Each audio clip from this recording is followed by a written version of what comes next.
So welcome everyone to our session today. My name is Alec Cattell. I'm in the TLPDC. I'm one of the associate directors as well as the director of the Ethics in Teaching and Learning program. I'm joined today by Carrie Pike, and I think Molly Jacobs is also in the room today, also from the TLPDC. And we are thrilled to introduce those of you who've joined the session to the Office of University Outreach and Engagement. So the representatives today are Vice Provost for this office, Dr. Birgit Green. And I also see that Grant Gerlich is in the room. So welcome to both of you. Thank you. Today, I will let you get started to introduce us to what you do in your office and what services there are for faculty. Sure. Yeah, thank you so much, Alec, and thank you for the TLPDC. Thank you for hosting it, and thank you all for joining us, taking the time out of the busy schedule that you have. I hope the semester is going well. Yeah, this session is designed to highlight outreach and engagement here at Texas Tech for one, and then also to share with you how our office might be able to assist you in this work. Whether you are trying to advance your skills or whether you are just trying to experiment and experience outreach and engage scholarship, we'll be glad to help you in that aspect. And I would like to share my screen with you. I've developed a little PowerPoint presentation, and hopefully you'll be able to see this. Carrie, do I need to switch screens, or is this the slide view that you see? We are not seeing your screen yet. Not yet, okay.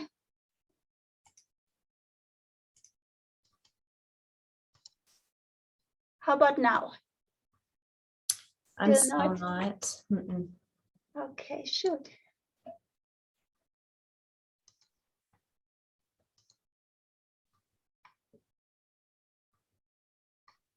Okay, let me try again here. There's the share screen at the bottom, Birgit. I don't know if you're hitting that. It's green. It says share screen.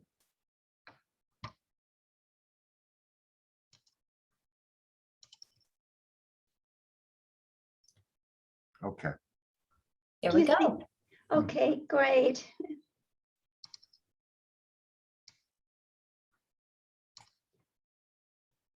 Just want to be sure you see the slides. Okay, are these the slides you see? Mhm. Awesome. Yes, Sorry.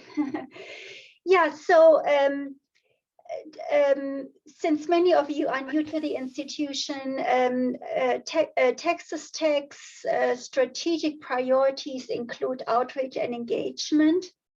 And this is the wording that's in the strategic plan. It's to transform lives and communities through strategic outreach and engaged scholarship. And Texas Tech was actually among the very first 72 institutions to be recognized as a community engaged university by the Carnegie Foundation, and that was in 2006. And since then, we have made steady progress in this area. In 2018, we actually were a regional winner of the W.K. Kellogg Award. And that's an award that is sponsored by the Kellogg Foundation, but then also by an entity called the Engagement Scholarship Consortium. So we became a regional winner there, and then also a finalist for a prestigious national award by the Association for Public and Land Grant Universities. So that's the C. Peter McGraw Community Engagement Award. And it was at the time for our East Lubbock Promise Neighborhood project, which involved a total of over 70 community partners, actually. So we were really excited at the time about receiving the award. So what is outreach and engagement? If I may just show see a show of hands, how many of you have been involved in community work via outreach or engagement through partnerships? Okay, great, very good. Yeah, for those of you who are new to the field, there is a range of things that we consider outreach and engagement. So when we talk about outreach, it's usually a activity that we do for the community. So it could be providing a lecture, providing a K through 12 summer camp. It could be giving a performance. So that's what typically falls under the outreach activities. But then when we actually go into the community and actively partner with individuals or organizations, then we are talking about engagement. Because engagement is more this reciprocal relationship that we have with the community. So here I created this little slide. It's typically designed to address the community need or larger social issue. So it could be faculty, staff, or students involved in this, what we refer to as the mutually beneficial relationship. So you have these community partners, and not only does the community benefit by the university, by you helping them address a need and sharing your knowledge and resources, but we also benefit, hopefully, our students benefit by having these practical applied learning experiences. You may benefit by gathering data, analyzing the data and publishing about it or presenting about it at one of your disciplinary conferences. So again, we look for this mutual relationship that is not just one-sided, geared towards delivering something for the community, but more engaging with the community, where you both contribute knowledge to the project and hopefully create some new knowledge or new solutions to a certain issue that exists. So there has to be, though, a clear link between the activity and your role at the university. So it may not be enough that you are helping your son raise funds by selling cookies or doing some other kind of bake sale, or serving on a board that may not be necessarily related to the field that your traditional role is in. So there has to be this clear link between the role, between your role, between the university mission, and then the work that you do in the community. And I just explained this on the next screen. So hopefully new knowledge is created. So the key the key aspect to the scholarship component is typically that you conduct it in a fashion that you would conduct any other type of research project, where you may collect data, where there is sort of a trail of information, of knowledge that's generated, and then again, the dissemination is key of it. Oh, and by the way, if you have any questions, feel free to interrupt me at any time if something is not real clear. So at Texas Tech right now, yeah, we really believe in community engagement, and it's the sharing of knowledge and resources with Lubbock and surrounding communities. We actively engage in partnerships. We collaborate across disciplines and also across institutions, and build on each other's strengths and assets. And again, with the purpose of advancing teaching and learning, research, as well as scholarship. And from the community side, it's ensuring the social and economic vitality and resiliency and growth of this community. And by the way, when I talk about communities, it doesn't necessarily mean it's a location, a geographic location. It could be a certain neighborhood group. It's basically people with common goals and interests. It could be a neighborhood group. It could be a nonprofit organization. It could be business and industry, a particular middle school, a high school, or if you work with a healthcare facility. All those are considered communities with a common goal and interest. So again, don't think about just a physical location when we talk about communities. So how could you as a faculty member integrate engaged scholarship into your faculty role? It could be in your role as a teacher, it could be in your role as a researcher, or it could be in your role in terms of providing academic service. And I'll just give you some general examples here.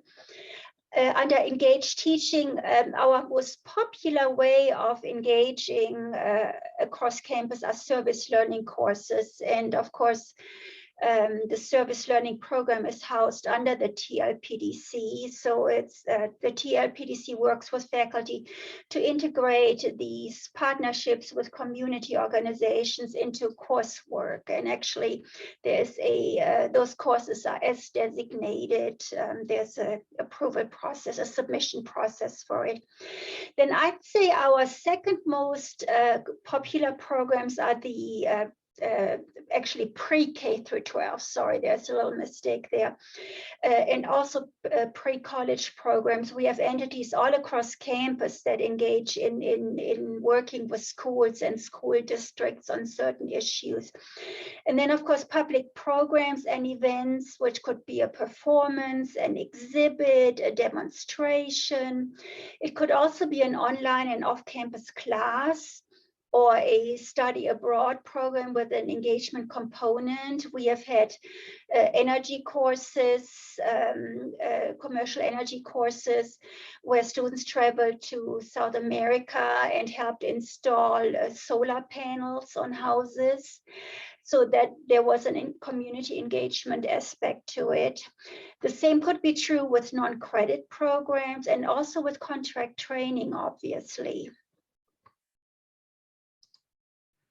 Then examples of engaged research and creative activities. So that could be, again, using your research expertise to help solve an issue. For instance, why are our cotton yields in, let's say, South Lubbock not as effective and successful as in North Lubbock or in other parts of the state for that matter? So the way where you bring your research expertise to the issue and you literally work with a cotton producer or other partner who tells you about their issue and shares their knowledge and expertise and their experiences, and then you come in with your disciplinary knowledge, and then together you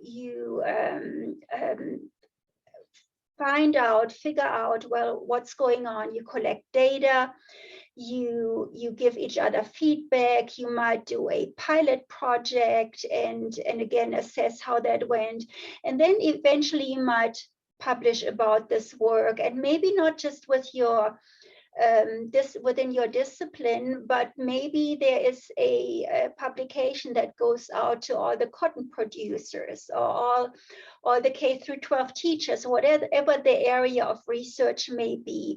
So it's this coming together to address an issue and publishing about it as well, so that others can benefit from that knowledge. In fact, many of our faculty members, they use engagement in their NSF proposals and other proposals because NSF is looking for collaborations, interdisciplinary collaborations, and they are also looking for broader impact, dissemination of knowledge, sharing of knowledge, and impact on larger societal issues. Keep that in mind as you are thinking about engaging with communities. It could also be a demonstration project, as well as technology transfer or exhibitions or performances of original work.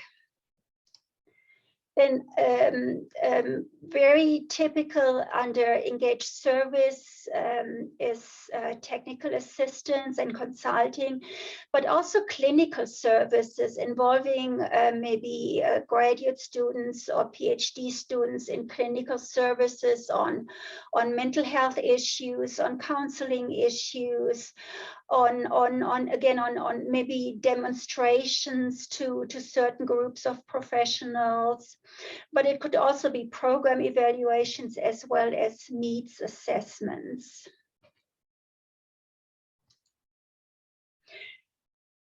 So think about community again in a broad way, partnering with business and industry, nonprofit agencies. There are over 100 nonprofit agencies here in the area. We all the time partner with healthcare organizations, with the city of Lubbock, with counties, with other municipalities. We have very active collaborations with LISD, Friendship, Roosevelt, as well as more rural communities in the region all the way to the Panhandle. And the same for alumni organizations and various kind of civic groups. Right now we are working with a group on organizing a non-traditional arts and culture festival, which we are calling North by Northeast, and my colleague Grant is involved in it right now. So anyway, it's a variety of things that our faculty, staff, and students are involved in. So here are some specific examples that I listed, and you will find actually more information about them on our website under the President's Engaged Scholarship Awards program. But this past year, we recognized our West Texas 3D COVID-19 Relief Consortium with an award. And this was a collaboration where 9 different units at Texas Tech came together, as well as the Health Science Center and the health here in Lubbock, as well as in the Permian bases. And the goal was to produce masks for healthcare providers and other types of protective equipment. And where the research aspect has come in is that these the products that have come out of this relationship are still being studied for effectiveness, for improvement, for new ways of helping healthcare organizations and communities as a whole with pandemic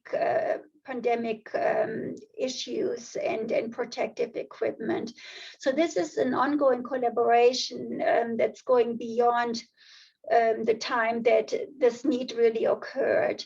And then we have a Lubbock County Justice and Mental Health Collaborative. Again, it involves researchers from the Health Sciences Center, from Political Sciences, as well as the HSC, working with the County of Lubbock due to the high number of incarcerated individuals who may have mental disabilities, and where the County Justice Department is trying to identify ways of providing services for these individuals.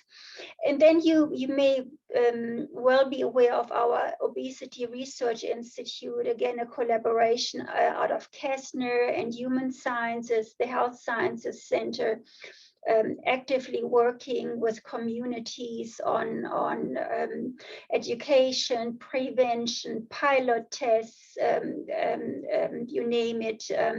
There are videos have been created, presentations given at an enormous scale.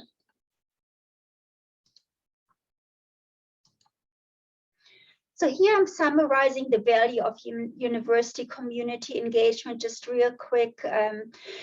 Hopefully some of this became obvious as I was talking about engagement. It of course helps create new knowledge for the discipline. So sort of, it might reduce some of the, I don't want to call it tunnel vision, but again, you might be able to learn from your partners that might gain new information that you would incorporate into your research, and maybe even revise your research agenda based on this new knowledge that you may have gained. And of course, the interdisciplinary collaborations are a huge factor in engagement.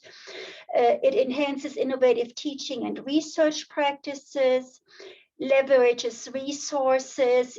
You will provide your partners with access to resources that they may not have access to, like likewise, you may gain access to certain things, like I can think about our wind energy group, who works with private companies to have access to wind turbine installations, where there is not just training provided, but where the university can collect data and also share best practices with the field.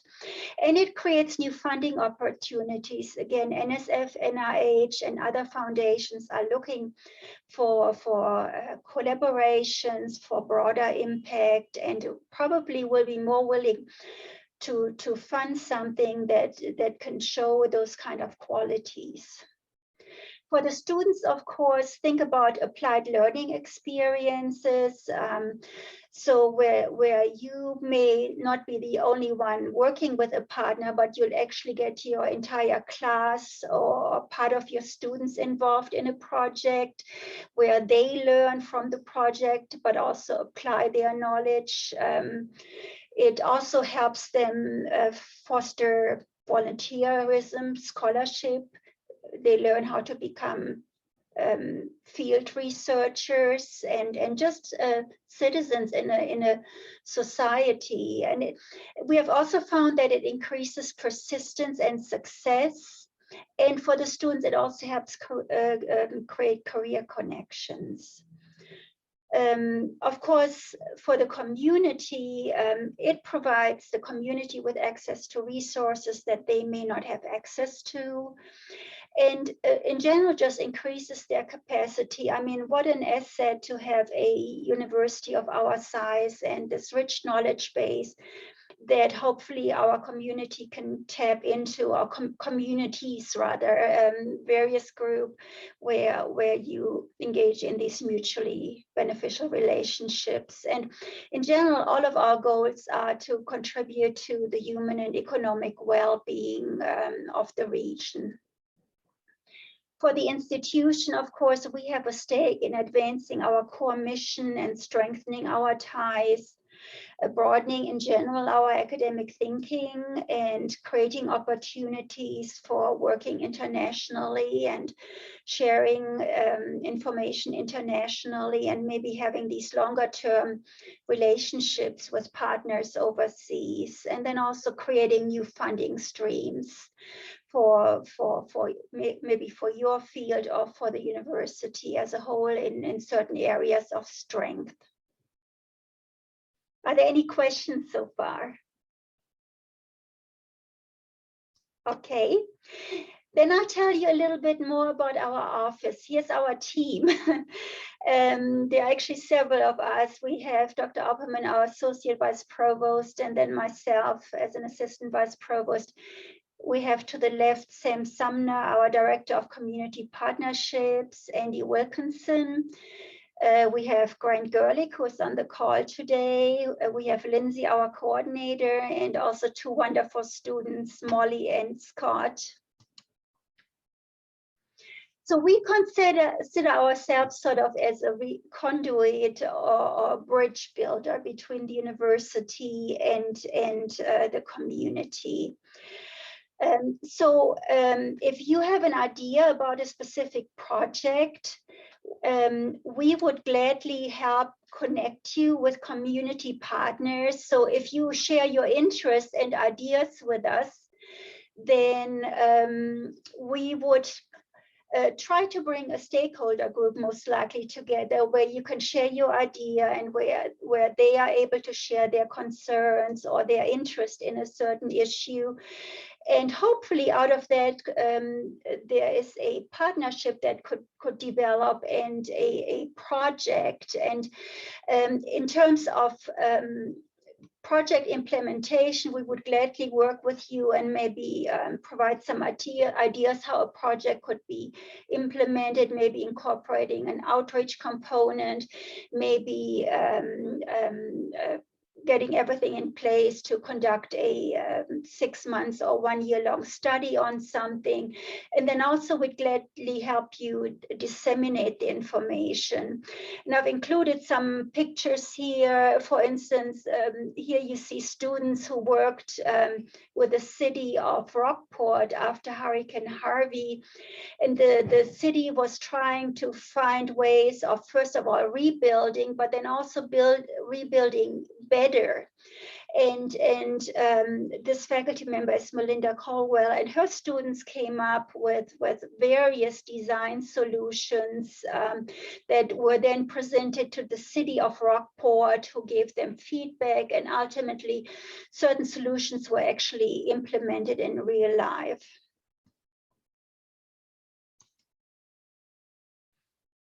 Our East Lubbock Promise Neighborhood project involved community gardens. There were also environmental as well as art and culture related activities. There was recycling involved. Our lead on this was the College of Education, several faculty members in that area, and again, students were involved, and many community partners. So here's again educational programs. We have doctoral students and faculty working with teachers on redesigning curriculum. For instance, we have a big literacy group out of the College of Education and Human Sciences working with primarily East Lubbock schools to help improve reading and comprehension among students. We also have a huge mentoring program, actually in pretty much in the entire Panhandle, that involves faculty and students. And again, these are just examples, and there are just many more that I could talk about. So here again is what I mentioned earlier, facilitating your project. And then also one of our biggest goals is communicating about the good work that's happening at Texas Tech. There is so much underway at the university, and we like to share this information with legislators, with community partners, with the administration, and really again keep the public informed about what's happening. We actually started a brand new initiative that's launching this fall. It's the Resilient Communities Initiative. And we are part of this network called this EPIC-N network. And it's a consortium of about 26 universities who actively work with communities to help them address needs and make them more resilient to natural disasters, to pandemics, to economic downturns, you name it. And we actually did a nonprofit needs assessment earlier this spring and received about 42 responses. And we are currently starting to work with some of these nonprofits where we are identifying faculty members and classes. For instance, we now have two media and communication classes that are actively working on a certain need that was identified through this needs assessment with nonprofits. So, and we'll probably continue doing needs assessments. So if you ever wonder, well, what are the needs in this community? Give us a call and we'll be glad to visit with you. And maybe there is an area that you might be interested in working. We also do the annual assessment of faculty and staff outreach and engagement activities. And that's designed, again, to tell our story, to sort of get a insight into what all is happening at Texas Tech. But then also we report this data back to the provost office, and the provost uses it really as benchmarks, as benchmark data against the strategic plan. plan and to see are we making progress? Do we need more resources? And it's really a tool to inform the administration about what's happening. For faculty, you are probably familiar with digital measures where you report your annual report, where you report your annual activities of teaching, research, and service. We now incorporated questions related to outreach and engagement into digital measures, so you no longer need to go to a separate document to share that type of information with us. So for faculty, it's digital measures. For staff and units, we are staying with what we call the Raters Engage survey. So for this year's assessment, we will ask faculty to report beginning in November of this year, and the survey will actually be open through May 22nd of May of next year. Sorry. We do encourage faculty to enter their information early, though, because we would like for you for you and your activities to be recognized also in faculty annual evaluations. We're working with chairs and deans actually on ways of faculty recognitions of advancement and promotion and tenure. So you will see much more information related to that in the next coming months. We also provide professional development opportunities. So we are bringing Dr. Diane Doberneck in, and she is an associate director of the National Collaborative for Community Engagement. She's with Michigan State University. So she will be on campus November 2nd to provide a faculty workshop at the TLPDC on community engaged scholarship, and her topic area will be how to create engaged scholarship, how to define it, and how to publish. And that will be from 11:30 till 1:50 in room 152 at the TLPDC. Then next March will be the third year that we will offer our Engaged Scholarship Symposium in connection with the Discoveries to Impact Conference. It used to be a standalone symposium, and we have joined forces with the Undergraduate Research Conference and then also with the Innovation Hub and CISR to have this week of activities related to research, innovation, and engagement. So it will happen March 31st from 10 till 4 in the Student Union building. And then we regularly provide presentations to councils, committees, departments, and units. So if you have a group within your department or unit and you would like for us to come out and give this presentation or talk more or visit with you more specifically on certain projects, we would gladly do that. Or you're welcome to come to our office, or we can have Zoom meetings, whatever works best with your schedule.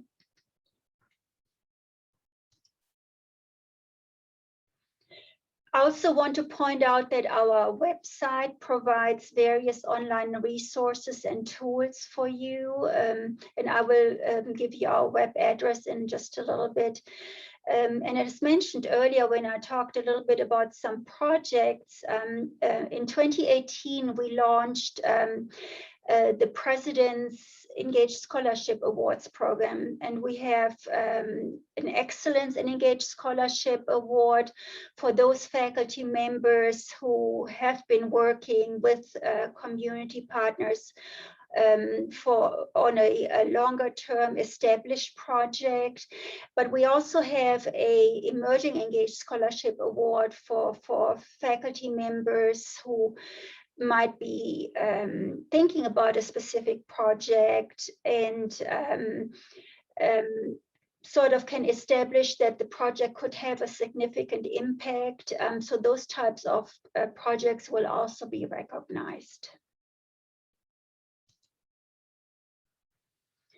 This is just some additional information. If you are ever wanting to find out what kind of outreach and engagement activities are happening at Texas Tech, we recently launched something called Engage at Tech Central. And if you put this in, the website will come up, and it's sort of a Netflix type carousel style storefront that will that's set up according to categories right now. So it would show you all the K-12 programs happening at Texas Tech, maybe anything related to the arts and humanities, anything related to STEM disciplines.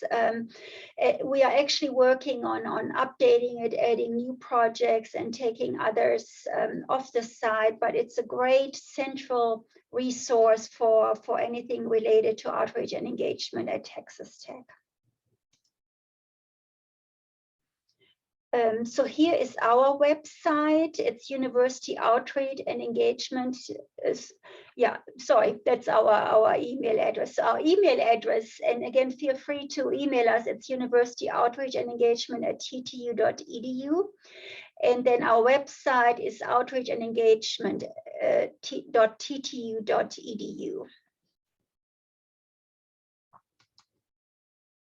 So here's also my contact information. Can I answer any questions so far? We don't have any in the chat, but feel free to speak up. We're a small group, or share in the chat, and I can relay your question. Can you all hear me by any chance? Yeah. Okay. Yeah, we're on the third floor of Drain Hall on the south side. And I'm working on, as Birgit mentioned, the North by Northeast Arts Festival, which we're working with community groups, the North Lubbock Neighborhood Association, Guadalupe Neighborhood Association, East Lubbock Art House. And we're working with the architecture department here, where we're taking over an industrial warehouse and converting it into an art space. We have architecture students working on coming up with designs of flow and how that's going to work. They're actually getting credit for that. We have a couple of art students involved as well. We're going to have on-site art where people can sign up to create art on site. We give them a blank canvas and paint and brushes, and they get to create art. So we're going to have art students sort of like mentoring people through this as well. So that's sort of what that's about. And also we did the mural project over in Tech Terrace. That's a collaboration between the School of Art, Hutchinson Middle School, and the Tech Terrace Unit Neighborhood Association. The neighborhood association is paying for the supplies. The art department and students are actually collaborating with the Hutch students, the 8th graders, on design, and then executing it on the walls of the McCullough Power Substation right there at Hutch. And it's kind of a neat project that sort of came together, with community, school, and sort of intergenerational students working with students. So it's a real good experience for the art students at Tech, and also the students at Hutch. They need to have a community service project, as it is an international baccalaureate school. So this sort of fits right in with that. So that's one of the projects we're working on too. Yeah, these projects that Grant mentioned really show that sometimes it's us becoming aware of a need, or somebody from the community calling us, and then we go out and try to connect the right group or right faculty or staff person or student group to the need, to the project. And sometimes it's finding several faculty members from different colleges and schools who say, oh yeah, let's work on this together. So it's the community coming to us and us going out and connecting it to you, connecting the need to you and your interest. But then sometimes it's also a faculty member coming to us with an idea, and where we then go ahead and help you find a suitable partner in the community. And what I try to pay attention to is that we have a broad representation. So for instance, 2 years ago, I worked with a faculty member in human sciences who was interested in working with foster children. And where we made sure that there were representatives from various foster homes, but then also from CASA, from advocacy groups, and just various viewpoints represented in the room to talk about it and how to maybe best approach the project as a whole. Again, we do as much or as little hand holding as you like, and can get you in touch if you are ready to incorporate maybe just a small project or a small component, or if you're working on a grant proposal and you are looking for an idea to add an outreach aspect to the grant, feel free to brainstorm with us, and maybe we can help you fill that information into a grant application. Any other questions?